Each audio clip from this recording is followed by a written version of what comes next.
So we have to start asking what paradigm are we preparing kids for? 19th century factory jobs, 20th century white-collar jobs, or 21st century innovation and creativity jobs?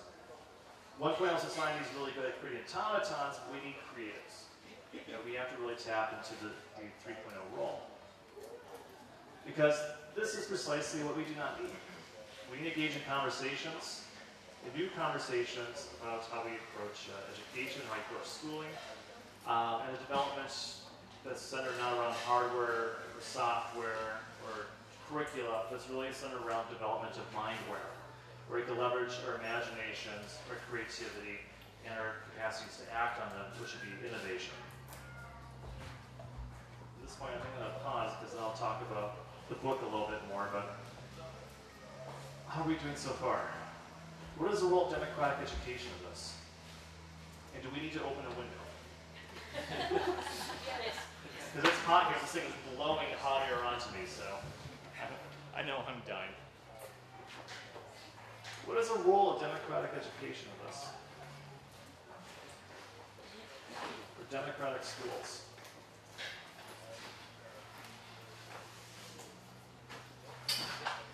I don't have a vote in this conversation, so I'm not a EUDEC member. I'm not holding a pink card to speak up. Thanks. I don't know, I think that, I mean, for me, I think that democratic schools are really starting to figure this stuff out, but I think that the language sense really needs to be developed a bit more to look at how we're really relating with future society development. So, because it is hot here, I'm going to try to get through introducing a bit more about nomad society and ideas we had within this book. If it's okay, I'd like to take a quick tour because I'm not the only person that's feeding ideas in the book. We have Crystal Hartkamp, Edwin DeBray from the Coors Library School contributed this as well. But we had 9 authors from 3 continents contribute to this, ranging from educators to business leaders. So we really have a spectrum that we present that goes from nerdy academic to very practical examples of what people are actually working on within nomad society. And we really present it as an unfinished work. If you look at it, the copy editing could probably use some improvement. It's definitely use some improvement. It's a bit rough on the edges. There are outright contradictions here and there because we present different perspectives. And so as to engage people into a conversation.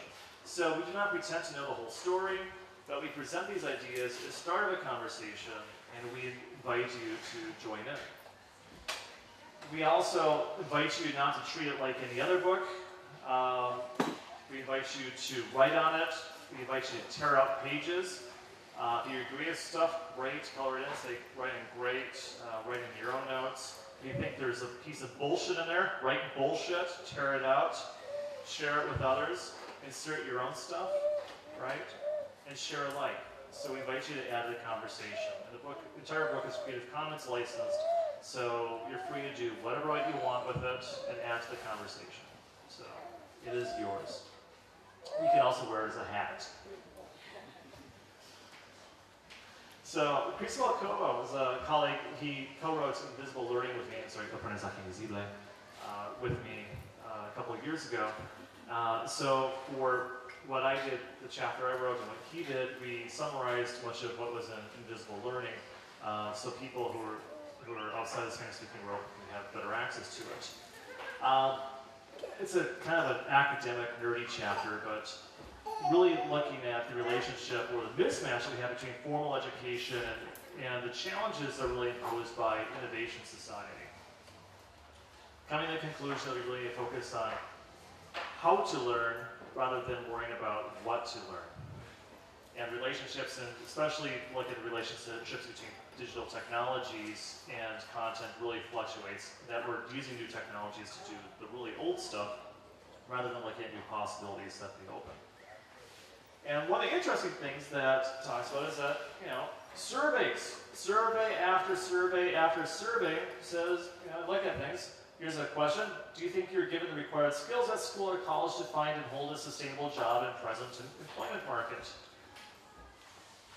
Now it's survey after survey that asks this question. The answer is usually no. People are exiting schools not having the skills. Asking the students these questions, also asking players these questions. What are we doing wrong?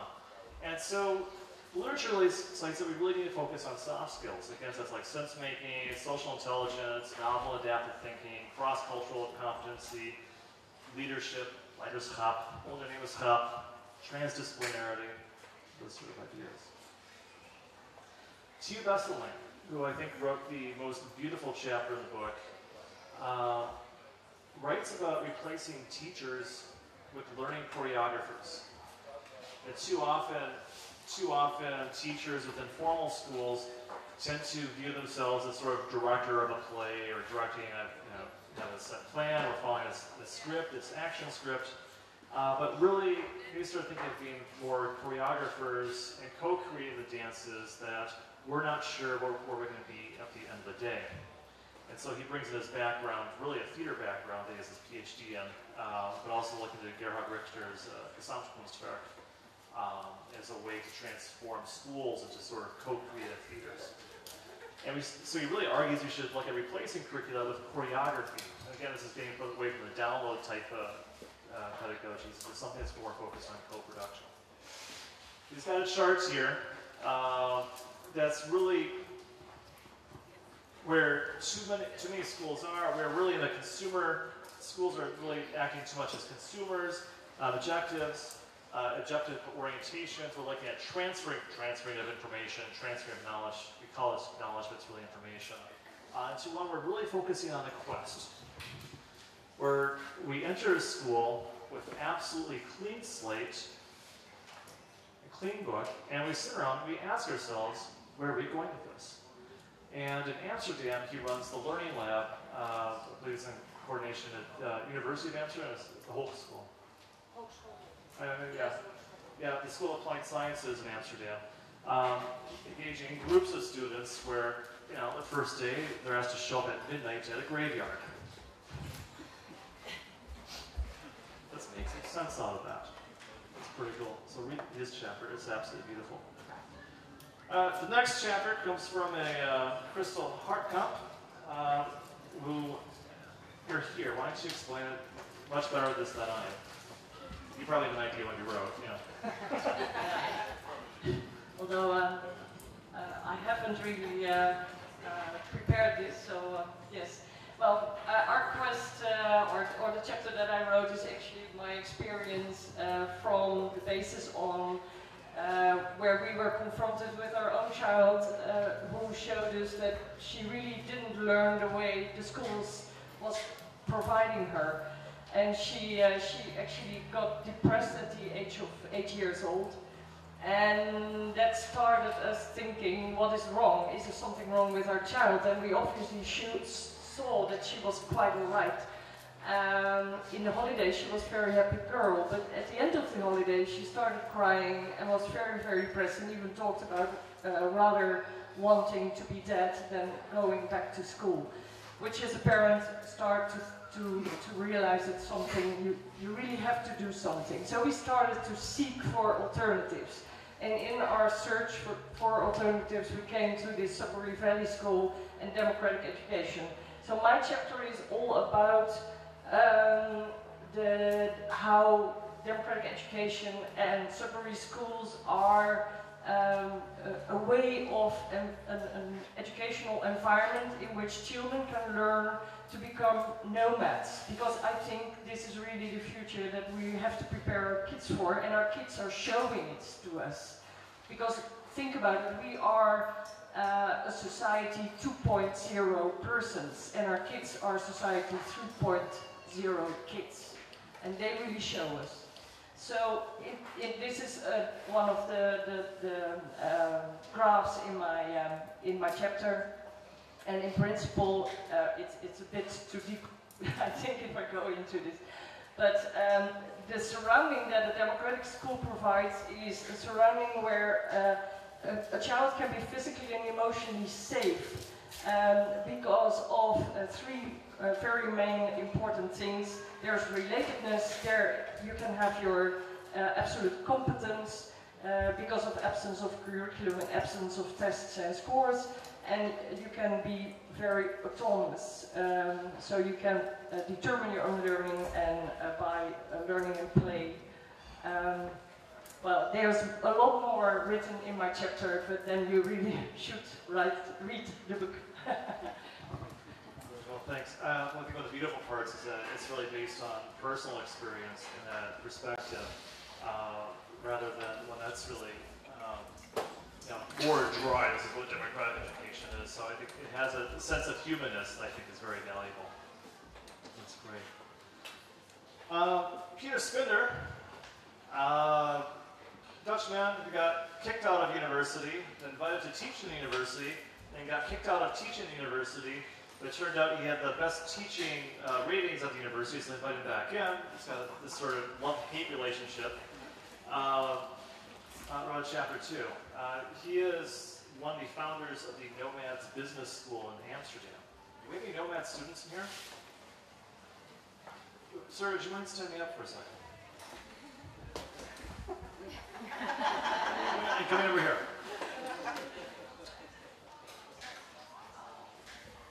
We're going to do something that's very nomadic. It's called improv. So here we go. Hello. And what is your name? Thomas. And you are a student Nomads. You started when? I was accepted as a student in Nomads, but I was starting the end of the month. So now I already feel like being a student there, or being a Nomad, as you say that. But I'm actually not studying yet in the university. Very good. In a nutshell, how would you explain the Nomads Business School? It is very difficult because it really depends on the perspective of the person. But I would explain it as it's a community. It's a one-year program, a little bit facing to social entrepreneurship. But everything is welcomed, and the people who are studying there are really different. They're artists, they're businessmen, they're musicians, whatever, and they try to learn together. And you're getting workshops, but nearly everything in the school is based on self-responsibility. So you're determining your own educational path. Very cool, thank you. And your first nomadic task. They take on a bunch of challenges. I thought, why not give a speech? One of the really cool things about Nomads Business School is that it operates outside the formal education system, and so they're not allowed by law to give diplomas, nor do they want to. If you want something to mark you as a nomad, once you're done, you can get a tattoo. So now they're Nomads Business School students wandering around the world with tattoos. But what I do like, though, is that this is very nice. This is kind of like the diagram of the philosophy of the Nomads Business School, which Peter calls the wigwam. That's taking idealism, dreaming, talent, and discipline. These are kind of stuff that we typically expect, but really integrating as much as it can with head, heart, and hands to make things much more personal, much more practical. So you want to have much more social responsibility and entrepreneurship as well. And they're doing some amazing stuff, getting some great visibility, and also there's a business incubator that's being structured as well. So it's an interesting blending of learning and working and living. So it's very interesting. Edwin Debray and Bianca Stockman. Edwin is a staff member at De Curis Library School in Beverwijk. And Bianca is an expert on the brain and how we think. And so they talk about self-organization in human systems. They really ask a question, is self-organization possible? It's probably hard to see at the lighting here. Can you guys tell what this is a movie of? Starlings over Rome. Yeah, Starlings. Spearlings, right? Spearlings. Yeah. So these are starlings over Utrecht, right? And they fly around in sort of like an amorphous blob that hovers around. But we see that a peregrine comes in attack at some point here. You really can't make it out. But when a peregrine comes in, the flock of birds separates into two separate flocks.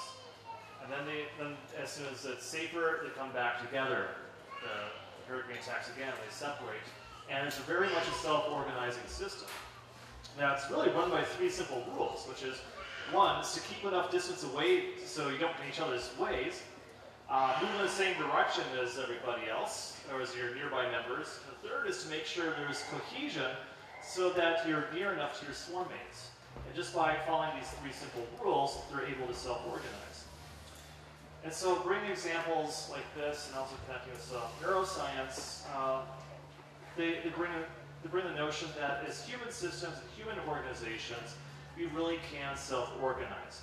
So we talk about nomadic society being not as hierarchical as previous societies, but we can really flatten out organizations, we can fire the managers, and perhaps more efficiently self-organize some organizations.